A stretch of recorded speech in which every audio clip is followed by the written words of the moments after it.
Howdy. All right, so apparently I've been told I'm supposed to take a selfie with the class, so smile like your mom's taking prom pictures.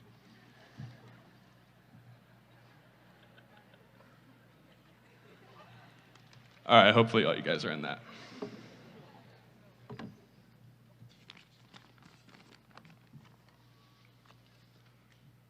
I personally despise graduations, so this speech will be short and sweet, not entirely unlike my time of maintaining a 4.0 at Bellarmine. Thank you to the board, the faculty, distinguished guests, my mother, and especially the band. Keep that pomp and circumstance coming, you guys. I would like to congratulate all of my fellow graduates today. In this class, we have musicians, athletes, leaders, scholars, geniuses, scientists, artists, and that's enough about Aiden Moore, and more for the rest of us.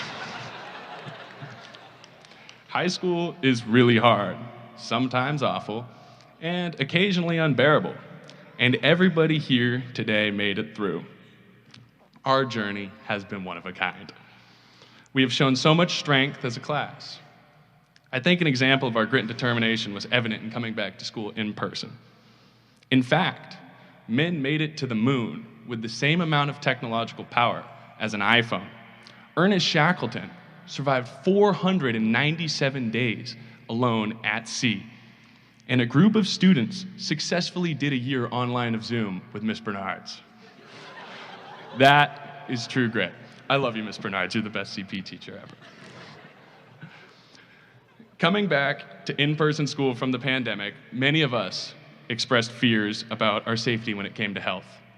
Others expressed fears about the potential social ramifications that came with wearing masks. However, I had one teacher mention in class to me that her largest fear about returning was none of these prior reasons. It was the fact that she no longer had access to a mute button for me.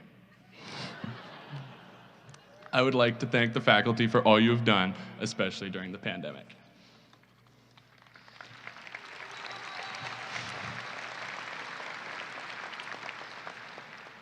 As a freshman, like many, I didn't want to come to Bellarmine.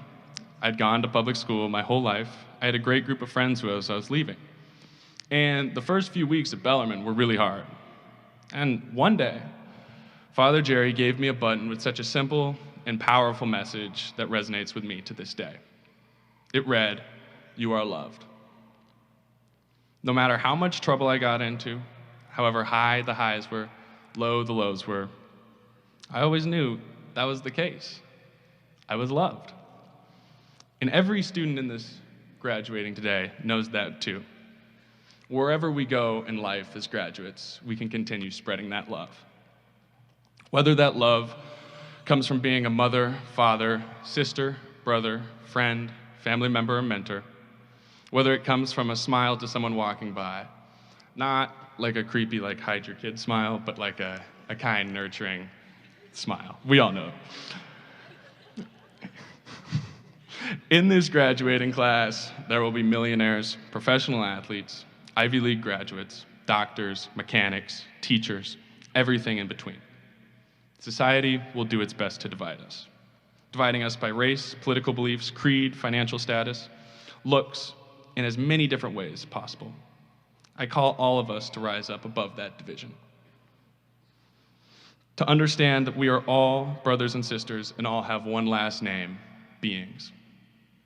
Love one another like you want to be loved, and then love some more. Don't take any day, person, or moment for granted. The greatest effect our class will have is not how successful we are in the workforce, how much money we make, how many Instagram followers we have. At the end of the day, the greatest effect our class will have is how much we can love one another as the siblings that we all are. Because love is just a tool to remind us who we are and that we are not alone when we're walking in the dark. Thank you.